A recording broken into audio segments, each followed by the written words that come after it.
Good morning, Grand Rising. Shalom. How's everybody doing today? Hope everybody had a great night. It's your sister Shia here again with another Sister for Sisters story time session.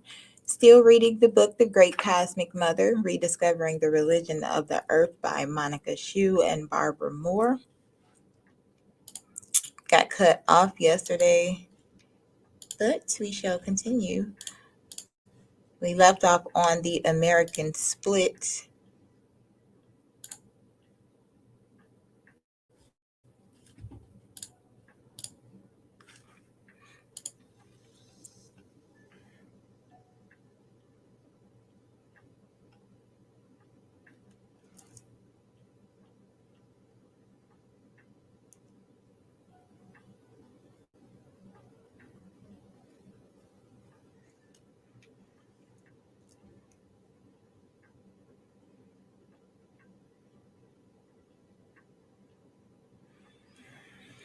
Okay, I'm going to start here.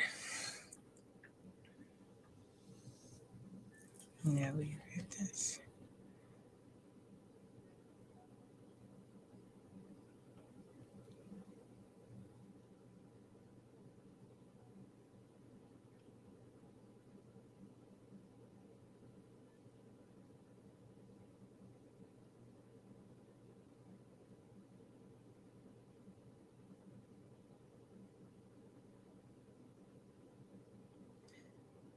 Okay.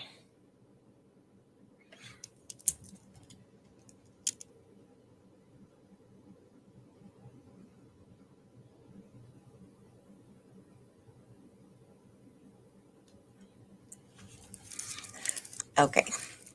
The Catholic Church, as the self-defined owner of the true spirit, denounces Marxist analysis as materialistic and finds liberation theology's emphasis on social economic problems with social economic solutions also abhorrent in its materialism. Apparently, the desire of the world's poor to eat, to feed their children, to clothe and shelter themselves and their children, to live, create lives, to spend their days in meaningful labor rather than numbing drudgery, to earn a fair reward for their work and a future for their children. Apparently, all this is to be seen as materialism. It can be seen so by the Catholic hierarchy only within the Christian dualistic system that separates flesh from spirit and then pretends that the lifelong degradation of one leads to the eternal liberation of the other.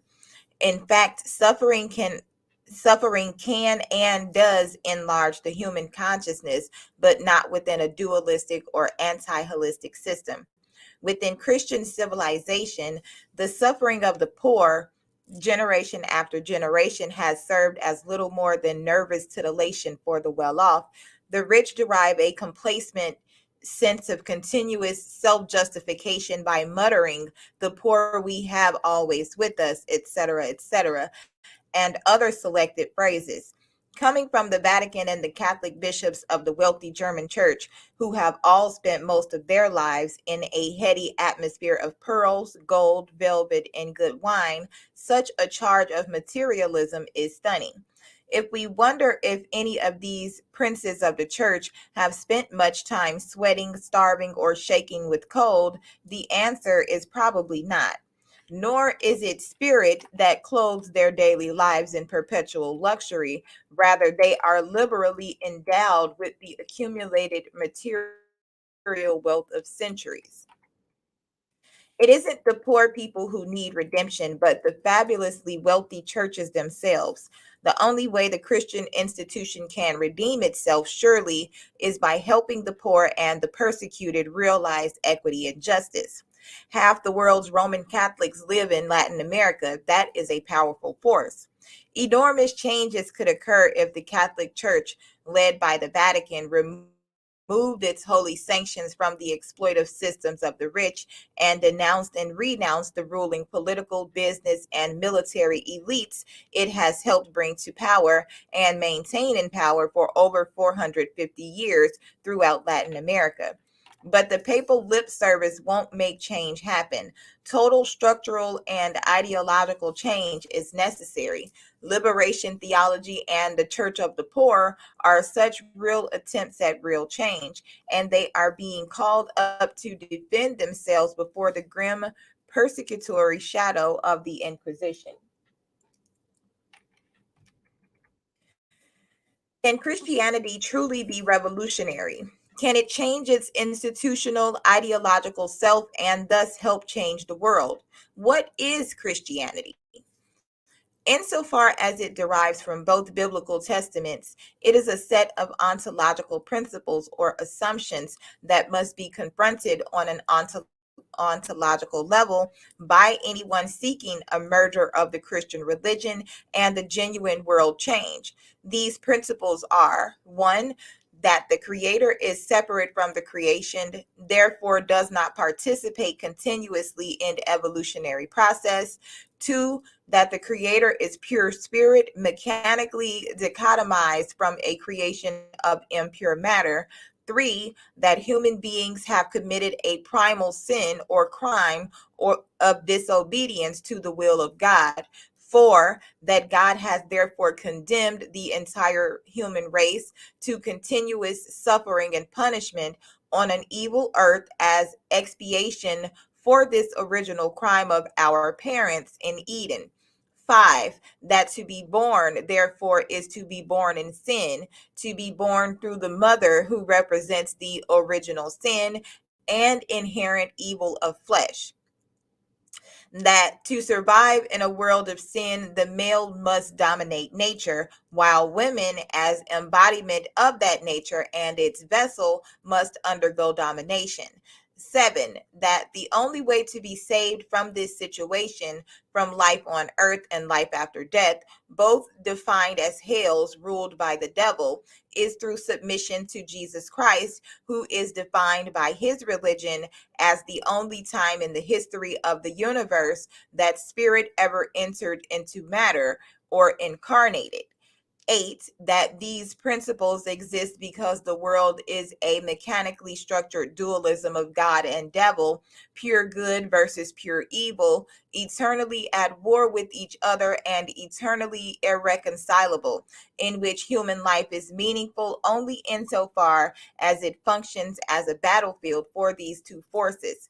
Human beings must choose one side or the other, but can never transcend the dualisms or resolve them in holistic consciousness, which was the consciousness forbidden by Yahweh in the Genesis garden.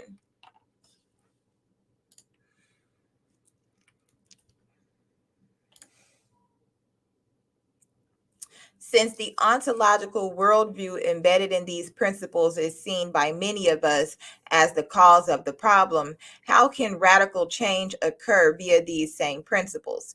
Can the world or Christian civilization be radically changed without radically changing that world structuring ontology? How can one find a truly revolutionary solution without radically changing the terms and cosmological assumptions of the problem?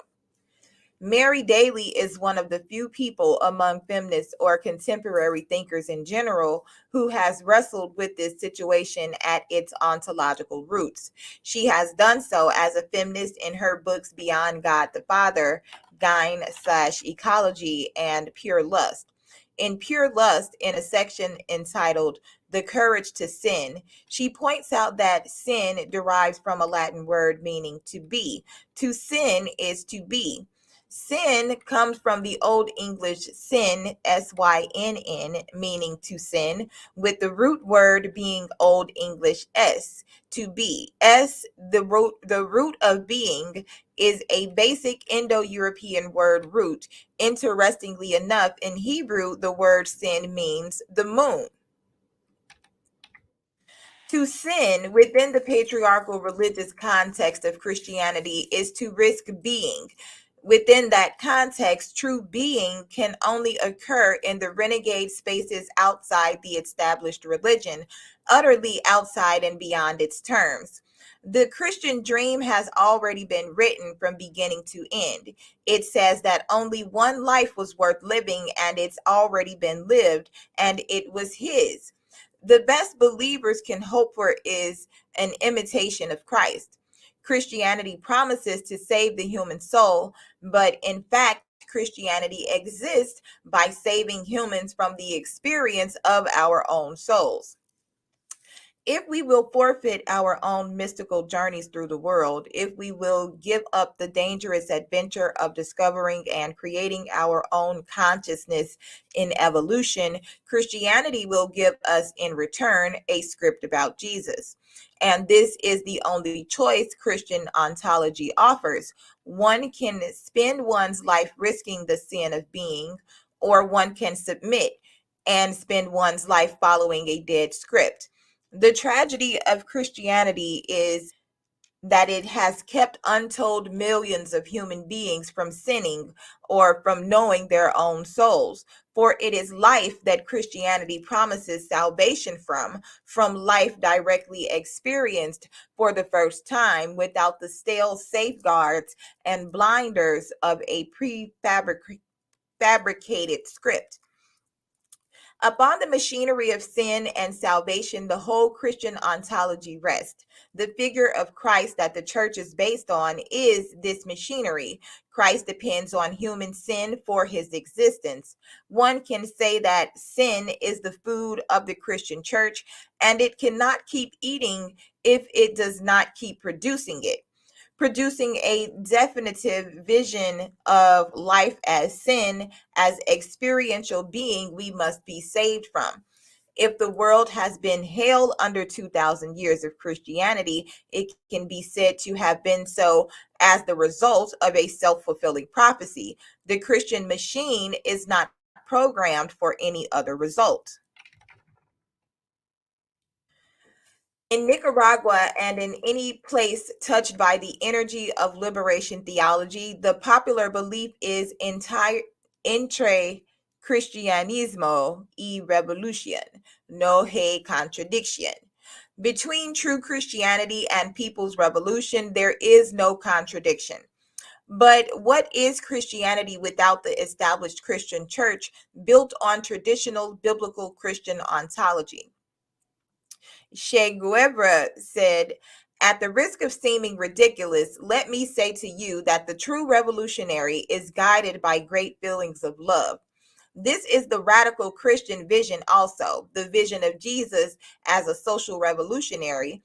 Such a vision has historical precedent going back through European Gnostic and heretical communalism, back through the gospel days about 2,000 years older than Marxist analysis. But as we've said, it goes back even farther than that to the Neolithic vision of the vegetation deity, or to the original Great Mother herself. Primal beings who sacrifice themselves through love to restore and refructify all life on earth. The radical Christian vision is, and always was, a reemergence of paganism. To be truly revolutionary, Christianity would have to dissolve itself. It would have to dissolve its male dominated and celibate hierarchies and the social class systems from which it derives its worldly power. It would have to renounce and dissolve totally the world hatred, the flesh hatred, the ontological misogyny which has so long provided it with fanatic energy. It would have to renounce most of the Old Testament, most of the New Testament, and all of Revelation, which dooms us to a grotesque apocalypse. It would have to throw out Genesis to return us radically to an image of God based on the pre-biblical universal perception of a great mother,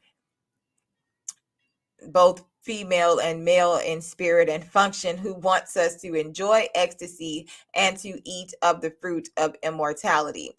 It must totally renounce and dissolve spiritual chauvinism, spiritual hypocrisy, spiritual paranoia, and spiritual tyranny, and all world systems built in the secular image of these spiritual distortions.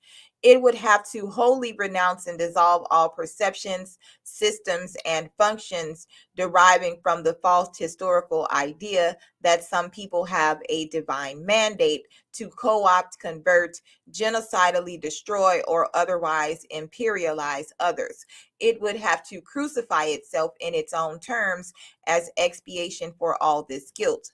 But as we said, if the Christian church ever changed itself this radically, it would become pagan.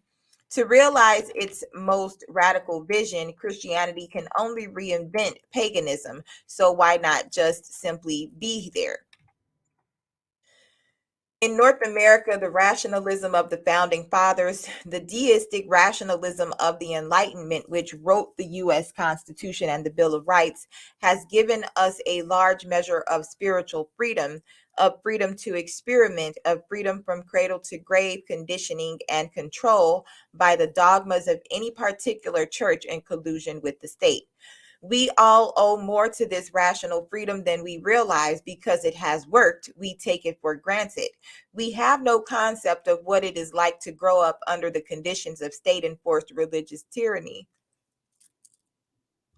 At the same time, this very rationalism has pervaded the American atmosphere with non ecstasy.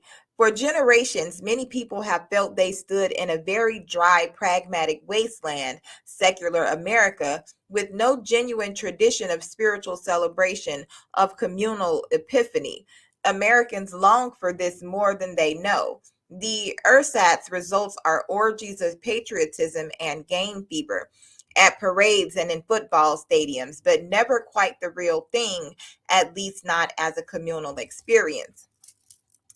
In Latin America, the Catholic Church, which is chronologically and psychologically much closer to the pagan than is anything Protestant, has allowed celebrations and customs of indigenous Indian people to remain alive, interwoven in a festive ribbon with Catholic holidays, saints' days, frequent loud celebrations of cycles and epiphanies.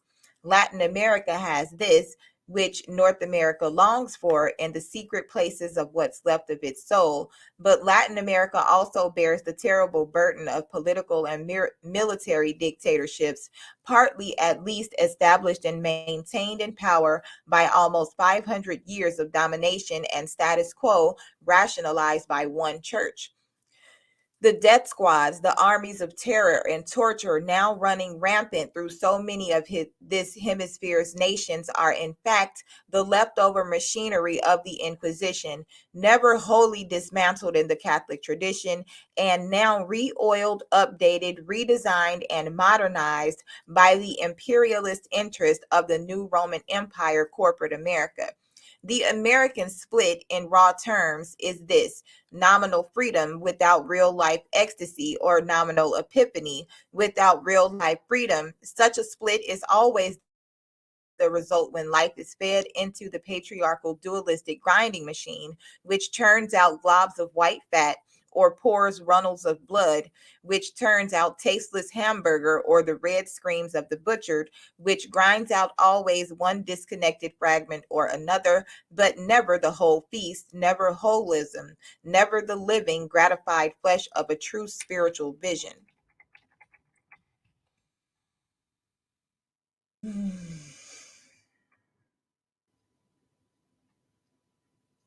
The divine homosexual family. Pause. Okay. In January 1977, the Pope announced that women could never be priests in the Catholic Church. The reason given was that Christ is a male and his priests must be imitations of him. In the Netherlands on May 13, 1985, Pope John Paul II reiterated the Vatican's position on women to a large crowd of less than enthusiastic Hollanders. Women will never be allowed in the Catholic priesthood, he said. Liberal Protestant denominations now allow women ministers, and conservative Jewish leaders have just opened the way for women rabbis in their synagogues. But among Catholics, as among conservative Christian churches such as the Mormons and Orthodox Jews, women are still not considered the proper sex to serve as sacred ministers or interpreters of the biblical God. The highest a woman can go in the Catholic hierarchy is deaconess, a role always subordinate to the male priest. As far as the Vatican is concerned, a priestly relation with the male Christ can only be enjoyed by another male. Both of them served humbly by covenant trained nuns as a kind of holy harem of the patriarchal spirit. The liberal egalitarianism of the other Christian and Jewish denominations, where women ministers and rabbis are now accepted, is a very recent occurrence. It came about only via feminism and the pressure of Christian and Jewish women for spiritual acknowledgement by their respective faiths. For most of the millennia of Christian and Jewish history, the biblical God Yahweh and his immaculately begotten Son, Christ, have always and only been represented at the altar by a male.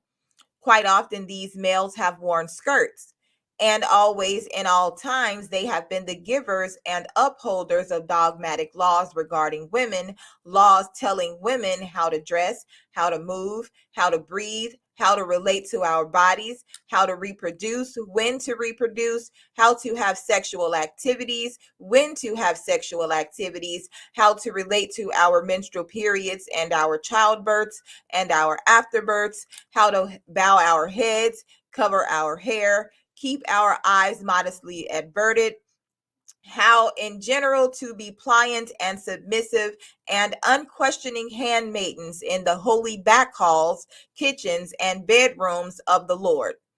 Indeed, this strange urge of holy men of all patriarchal denominations to stand there wearing skirts, giving sermons to the world's genuine females on what it really means to be a woman, is a propensity that needs deep pondering.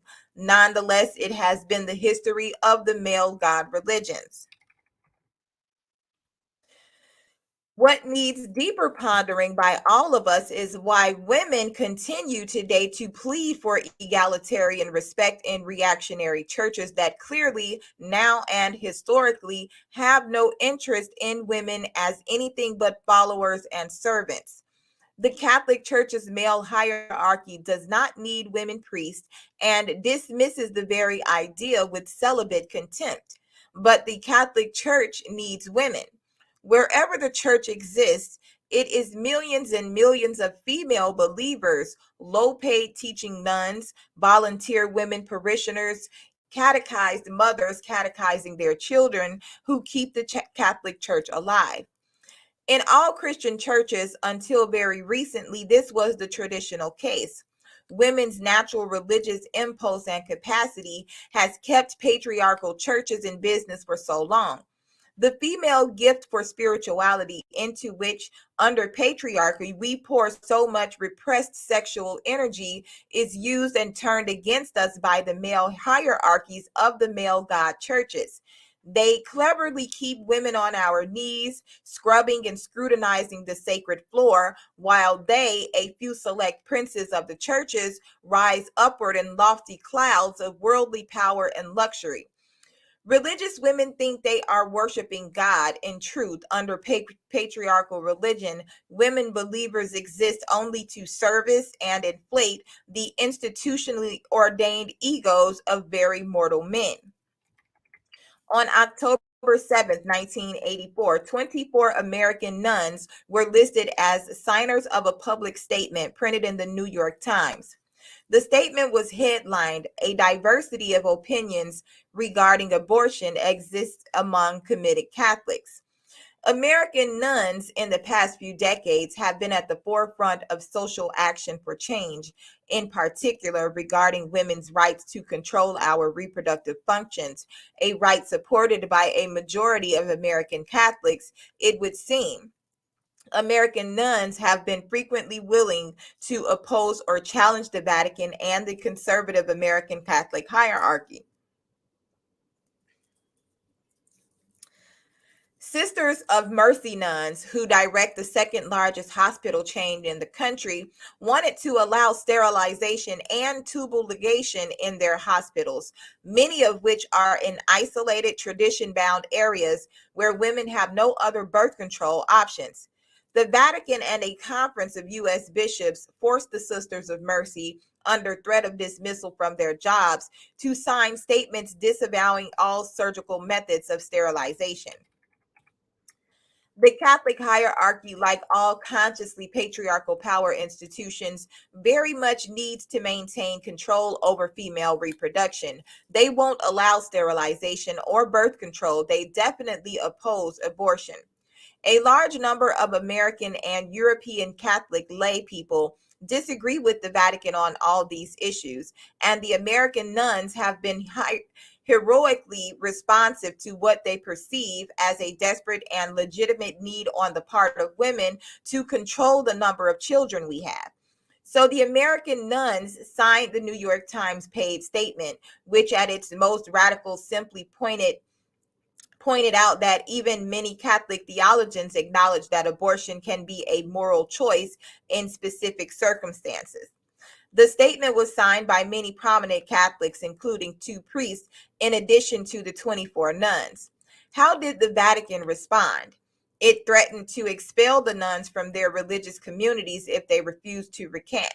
What this dismissal means to these women, most of whom are over 40 and have given their lives to the church, is a loss of home, a loss of community, a loss of livelihood, and a loss of pensions. The nuns were not even informed of this threat of severe punishment in advance. The orders came abruptly from their supervisors. A few of the nuns heard the news on the radio via a Vatican leak to the press before they even had a chance to be informed by their supervisors. In the words of one of the inquisitioners, Archbishop Jerome Hamer, head of the church's Sacred Congregation for Religious and Secular Institutes, which issued the official church statement against the nuns were seriously lacking in religious submission of will and mind to the magisterium. The 2 priests involved recanted. The 24 heroic nuns to this date have not.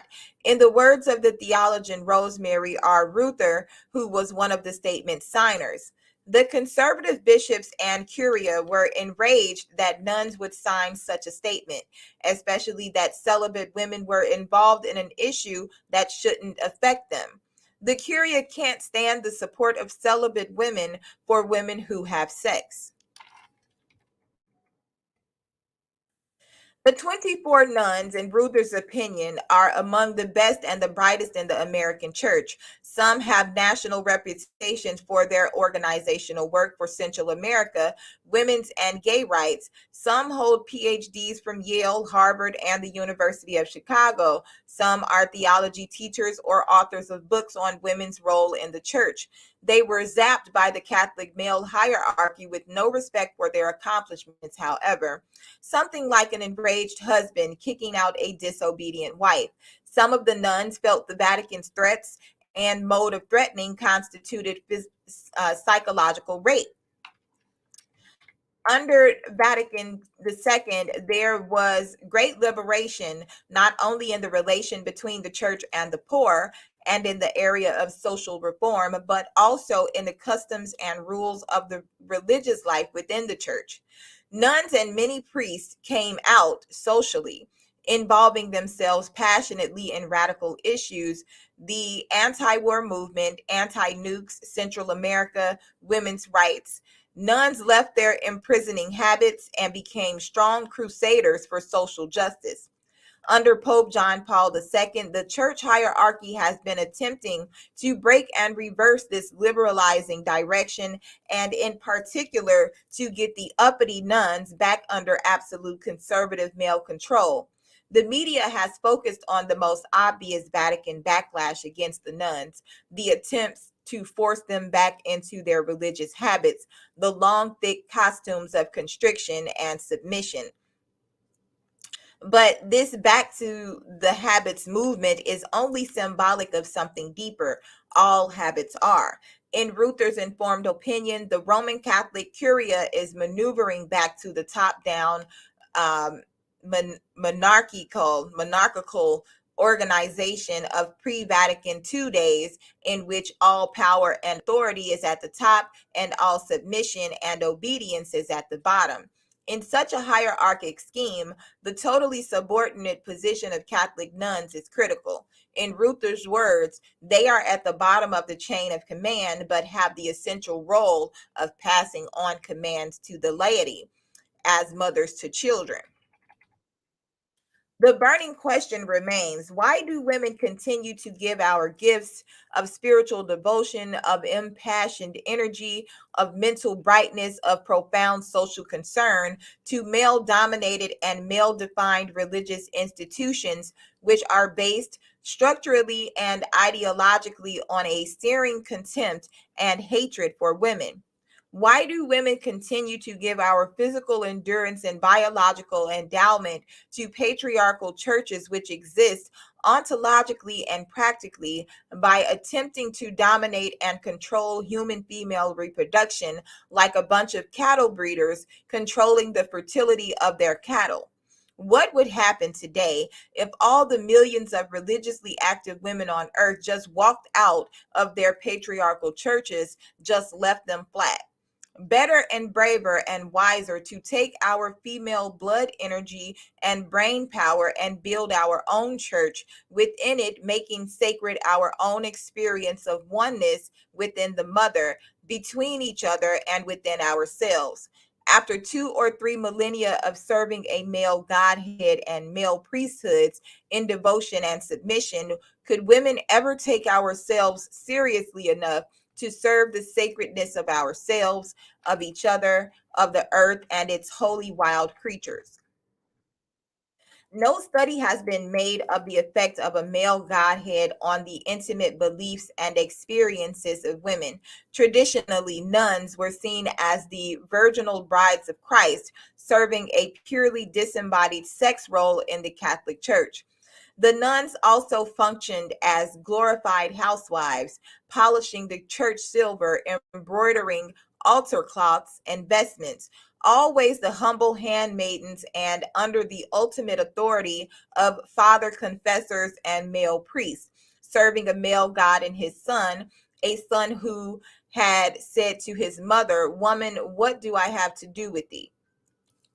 In earlier centuries, where all the options for women were terrible, it was often a liberation for a creative independent woman to enter a cloister instead of being forced into what usually amounted to brutal marriage and eternal childbearing.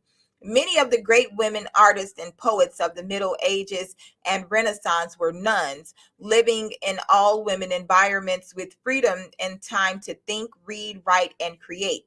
In the early Celtic Church of Ireland, especially, many of the nunneries were communities of druidic priestesses in drag, still mixing magic spells and their pagan worship of the goddess bride with their daily Christian duties.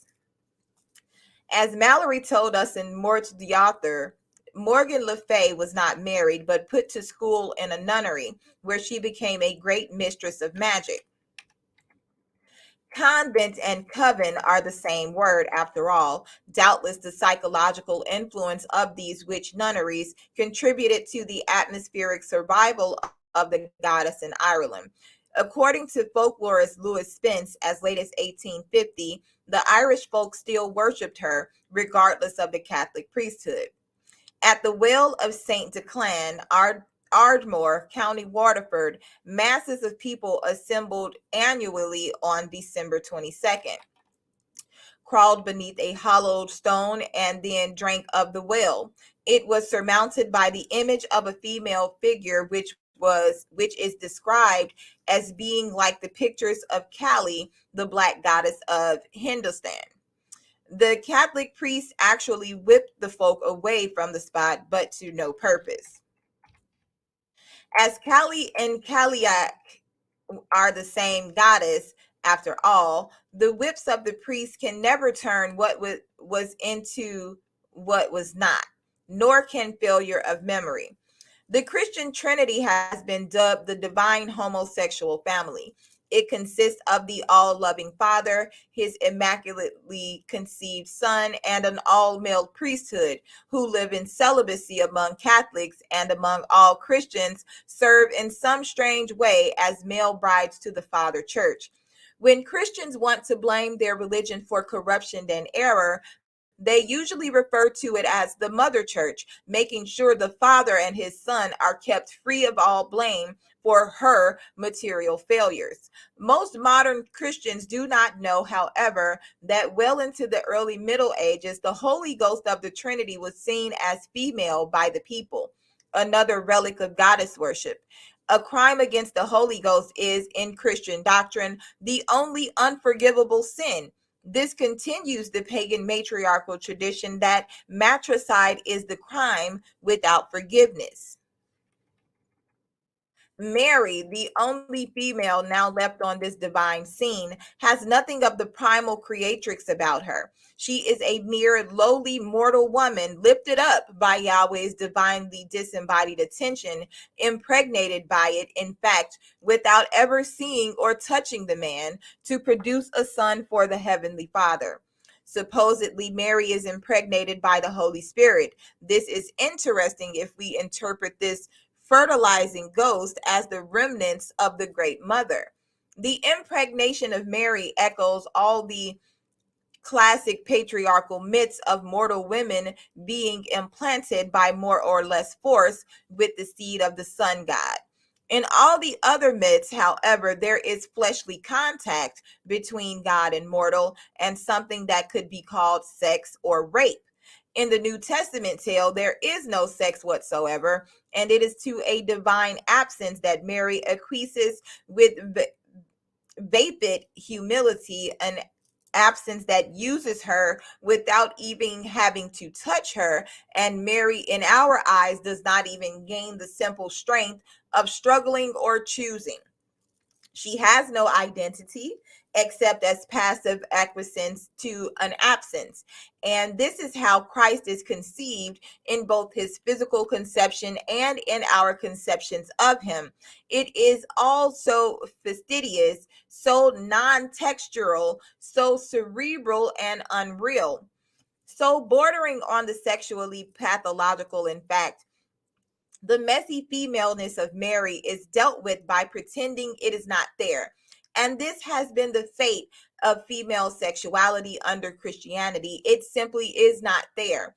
It is a story of disembodied alienation and non identity that stretches from the Virgin Mary of the New Testament to the modern story of O, in which a woman supposedly achieves complete sexual gratification by giving over her body wholly to male control while she remains anonymous, without identity or passionate being, just not there.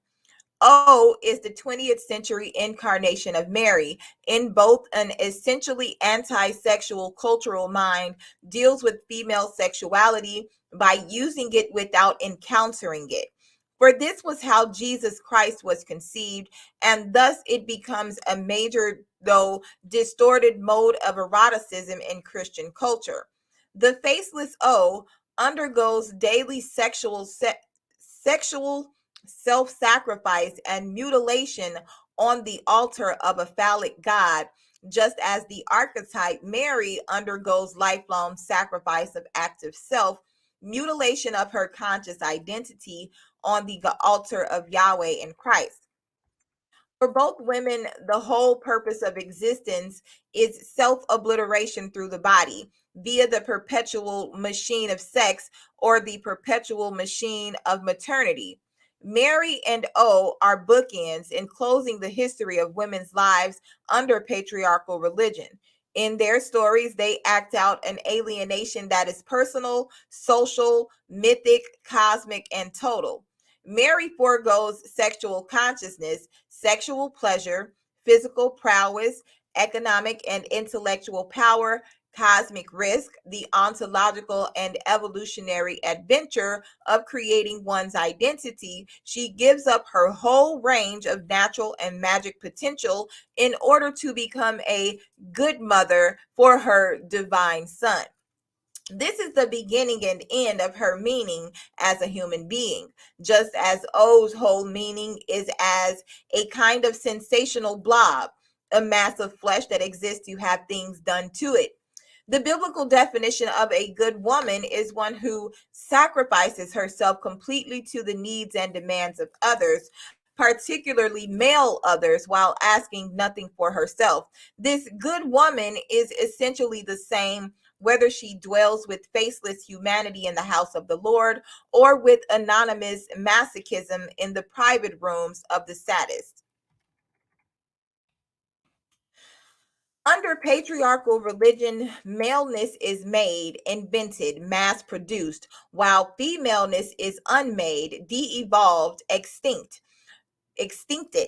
For over 2,000 years, Western biblicized women have been undergoing conditioning out of our natural powers and wisdoms. We grow up learning to disregard the effects of our own rhythms, which are cyclic like the moons, the tides, the seasons. We learn the habits of ignoring them, denying them, trying to forget or overcome them as we live under the rule of the man without and within, who conceives of time as something that can be ordered and processed in mental mechanical categories, regardless of the body's or the earth's phases. In this sense, all Western culture is built on ideal male homosexuality, the classic patriarchal institutions of the military, the hierarchic centralized governments, the academic, medical, and legal professions, as well as the priesthoods of the various biblically derived denominations, all being built around the male body in its relation to other males and very explicitly to the exclusion of women's bodies, cycles, needs, and capacities. When James Watt became head of the U.S. Department of the Interior under Ronald Reagan's first administration, the department's stationery showed a few buffalo standing on the left side of the paper, gazing eastward. Watt, a born again charismatic Christian, had the stationery redone so that the buffalo were standing on the right side, gazing toward the west. Watt knew intuitively and doctrinally that the right side is the side of the Father, as well as of neoconservative politics and free enterprise economics. Christianity is a dextral religion in all its aspects. The sign of the cross is made with the right hand, as is the benediction. Jesus always raises his right hand in blessing, in paintings, and in heaven, he sits on the right hand of the Father. Any blessing made sinistrally with the left hand is seen by Christians as blasphemy, part of demon worship. The left side represents not only the social, political, economic left, but also the side of the communal mother, or in the case of the Interior Department's stationary, communal buffalo. Watt was speaking from the same right-wing perspective when he condemned Native American tribal life as socialistic, or it is a communally oriented life, reverent of the earth, and is thus condemned Native American tribe. And thus is seen by Watt as left wing. American Indians walk and dream on the side of the mother. In the iconography of Christian patriotism, all true Americans must be right-handed, right-wing, father-dominated, and physically male. Anything vaguely communal, leftish, and mother-dominated is viewed as sinister by the patriots. Patri meaning father. The female body, in other words, is politically subversive, or has a lurkingly treasonous potential. All patriarchy is structured always in militant reaction to this potential. In ancient matriarchal society, man stood always in the relation of son to the mother. He could become divine. He did become divine by being born out of God the mother, by undergoing the lunar process, the twin world of the moon god, experiencing both waxing and waning, cosmic dissolution, as well as cosmic union. In this way, his individual ego would transcend arrogance and exploitiveness and become truly wise. All the ancient male heroes, even such a one as Gilgamesh or Sumer in Babylon, who defies the great goddess Inanna Ishtar and is cursed by her, received their wonderful beauty, strength, and creative destructive restlessness from their mothers, forms of the goddess. Their immortality comes from their human fathers, but it has no connotations of fleshly sin, guilt, or punishment. It is simply death in the great round of life. Gilgamesh, like his Babylonian counterpart Marduk, the son of the sun, was given the task of overcoming and slaying the Great Mother in her form as cosmic dragon. But Gilgamesh is just at the beginning of patriarchy. Unlike the one-dimensional superheroes of later times, he still retains some of the sensitivity, wisdom, bisexual wholeness of the ancient matriarchy. He feels and acknowledges fear and doubt. He repeats over and over that he must not bring harm or sorrow to his mother. He is depicted as often cowardly. He loves another man and he fails in his struggle to become immortal. Gilgamesh is told starkly and truly that everything born must die. Otherwise, there can be no magic life or new beginnings. Man cannot conquer immortality by tricks, gimmicks, aggressive game plans, or armed warfare. He can only realize immortality by becoming whole. In the Gilgamesh epic of 4,000 years ago, the goddess of birth, death, and rebirth had not yet been subdued. She still lived as a natural process of wisdom in human minds and in evolutionary human feelings toward an evolving universe. The heroes of our present age, though, are something else. They are Superman, Bionic Man, James Bond, the Terminator, Rambo. They are the one dimensional cartoon men of children's comics and TV. These 20th century superheroes are fiendishly skilled in one specialty, always involving a lot of noisy smashing and silent spying, and absolutely stupid in all other ways. They don't need profound human intelligence, they have machines. All presented as sex symbols for the masses, they are all eerily asexual and misogynistic. They are all just too pure, too patriotic, too damn busy, too damn dangerous, or moving too fast for one woman or any woman. Their primary sensual relationship is with their machinery. The only wildness around them, thanks to the speed of the light media, cinema, television, magazine, photography, is embodied in the man made objects, usually of shining metal.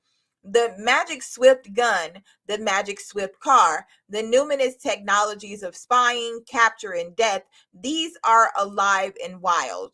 Everything else surrounding our heroes is dead meat, clothed in steel, never born of a mother. The cartoon heroes are true products of huge metaloposis, skyscraping phalluses, and calculator minds that click and tick like bombs. There is not a tree or an ecstasy or a moon in sight. Some variation of Bionic Man is the ultimate 20th century vision, owing his life not to nature, but to man made parts, which are far superior to the original body he got from his mother, and he can be reborn with a screwdriver. This humanoid superhero is as much a product of pure male ideal homosexuality as is his prototype Christ.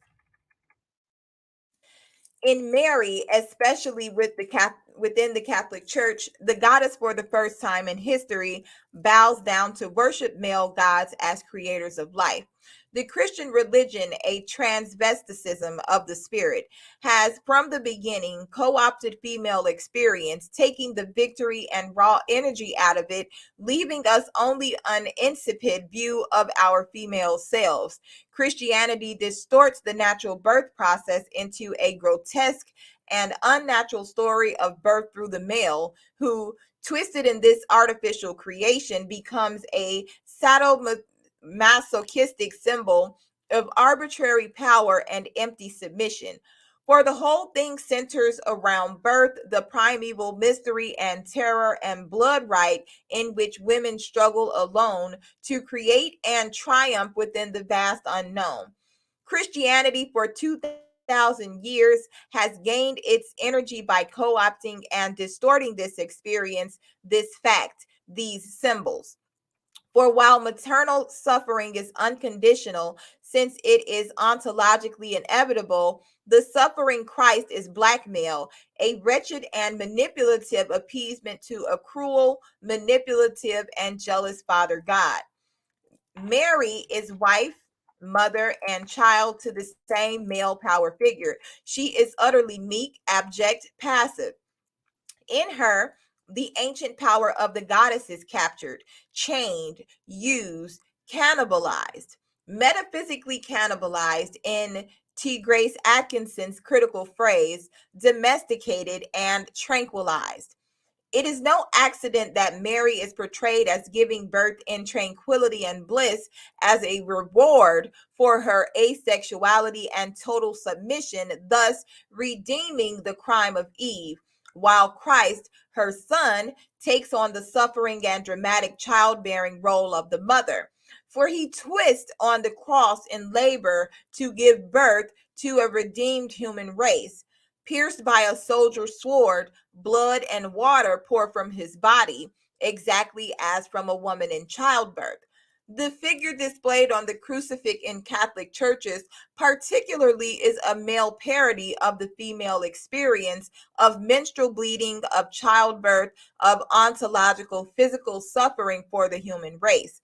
But while Christ co opts this female experience into his own power and glory, women who really do these things have been forced to hide the signs of our bleeding and childbed crucifixions as unclean processes and badges of corruption, inferiority, and shame. The deified male martyr flaunts his sacrifice everywhere, and we are supposed to bow down to it. Women, the real thing, are required by decency to hide our messiness out of sight. In The Making of the English Working Class, E.P. Thompson describes how, among the Methodist congregations of the 19th century, Christ's wounds were spoken of in a highly ecstatic, sexual, masochistic, sadistic language. His bleeding body was unconsciously identified, Thomas thinks, with the female body role under patriarchy, long suffering, sacrificial, the erotic passive object of male frustrations and brutality. In Labyrinth of Solitude, Octavio Paz explores modern sadism and torture as extreme macho attempts to get revenge against feminine hermeticism, against passive female otherness, a desperate attempt to obtain a response from a body we feel is insensible. But the female role is insensate. Passive victim body is just that, a role inculcated, enforced, and prolonged by a patriarchal religion which must keep women numb and silent while its male god Christ acts out a female role, the erotic dramatic role of bleeding and childbirth. But Christ, as a transvestite or female imitation sacrificed to an asexual and jealous father god, represents unbearable distortion. It is God itself in this twisted person of Christ who is maddeningly alien and alienating, ontologically insensate, and eerily other. The entire world, the entire universe is eerily other, and the sadism and torture increases daily, crazed men beating otherness into bloody pulp. In such a world where torture and brutality or persistent threats of torture and brutality constitute daily facts of life for a majority of people, sadomasochism or S&M has become a game for some people. The game is played by American heterosexuals, lesbians, gay men, and bisexuals. S&M is seriously justified or rationalized by its participants as one, an activity that frees people from sex roles by allowing them to exchange roles and experience the other, and two, a means of learning about power, of acquiring power, and of understanding power relationships.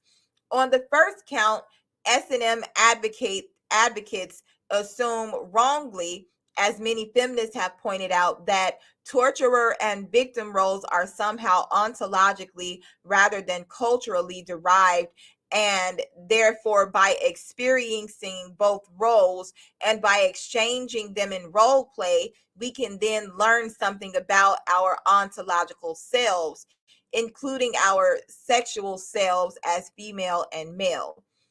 In fact, torture and victim roles do not represent, respectively, the ontological male or the ontological female. Playing out and exchanging these roles teaches us nothing about who we are. Rather, it teaches us only about the roles a culture has imposed on us for several thousand years as a psychological, political means of confusing, co opting, and repressing our ontological energies. Surely the major political travesty of S&M activity and its rationalizations lies in its second claim, that it seriously pretends to be telling us something about power relationships. Surely the whole monstrous point about power relationships is their involuntary nature.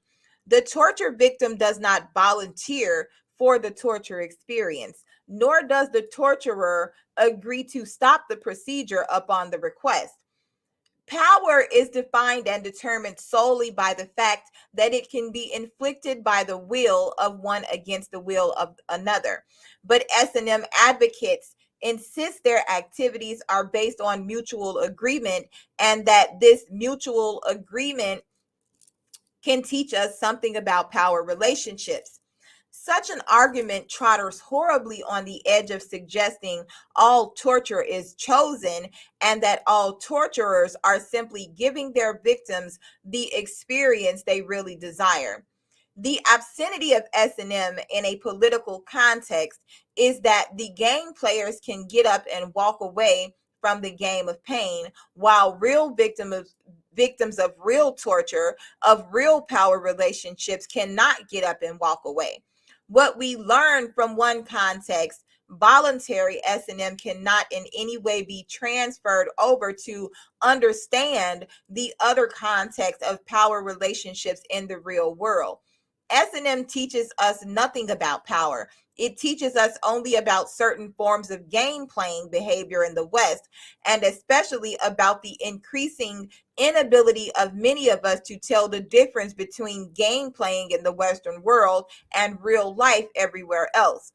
To transfer the contextual experience of what is essentially white, middle class American psychotherapeutic activity, human empowerment games, as self-choosing behavior, into what for most S&M players is a contextual non-experience of brutal and unrelieved global power politics, is the epitome of self-indulgence and unreality. Such a contextual confusion is a sign of nothing but political privilege. A few well-off Americans can afford to play at torture. The model, clothed only in S&M bondage, appears on the cover of Vogue, etc. It comes and goes as a trendy thing, something like wearing camouflage bikinis and fashion bandoliers, something like playing at war when one has never known war. Starting with the shade, the whips and boots, the expensive torture instruments designed and manufactured by highly paid artisans, the aristocratic torturers and involuntarily cringing victims of all the S&M games do not represent sexual liberation in any form. They are, in the West, a sad, obsessive acting out of the Christian crucifixion ritual and class passion, what can be called the decadence imitation of Christ. The S&M fixation is not on sensuality, but on stylized coercion and humiliation. The grotesque and deliberate unnaturalness of S&M ritual reflects the Christian perversion of the natural birth, life, death process, though the total perversion of human sexual experience. The sadistic punisher is Yahweh man tool. The eternal sufferer is woman womb Jesus. All our lives are twisted on the cross of this bizarre distortion of ontological reality. S&M game players, like Christ on the cross, are symptoms of our sexual spiritual problem, but certainly not the cure. In this study of the effects of Protestant Christianity on the working class of England, E.P. Thompson also speaks of how the Methodist Church helped pave the way for the imprisonment of economically uprooted peasants in the urban factories of the Industrial Revolution. When Protestant reformism merged, its Calvinist belief in the complete depravity of most of humankind with the marvelous new profit-making machinery of factory mass production, what could be called capitalist theology was born. The men of wealth, the investors and factory owners, were obviously the elect few, morally pre-selected by God for heaven and righteous power, meanwhile, on earth. The masses of workers, on the other hand, had clearly been divinely prefabricated to suffer via endless hard labor for their innate corruption. To fit the workers to assembly lines, to chain the many bodies together into functioning parts of an industrial machinery, grinding out wealth for the few, religion was called in, as always, to help program living organisms into a daily condition of productive repression. In England, the Protestant religion was the right hand of the factory owners, forced from their rural cottage industries and herded into crowded, diseased cities. The peasants were forbidden by God to ever again be naturally alive. They were forbidden their seasonal festivals, their dancing, their music, their singing, all those pagan communal rhythmic rites which energized the people and let them know who they were, that they were living beings of a living earth. Forbidden all memory and practice of organic rhythm, the people were more readily inured to a life of mechanical rhythm. Thus, the rural English peasants were reprogrammed by the Protestant churches into urban factory workers. The grim effects remain to this day. Pagan music and dance were built on erotic and melancholy modal scales and complexly sensual drum rhythms, which Protestant Christianity especially saw as devil inspired. It was Protestant moral rationality.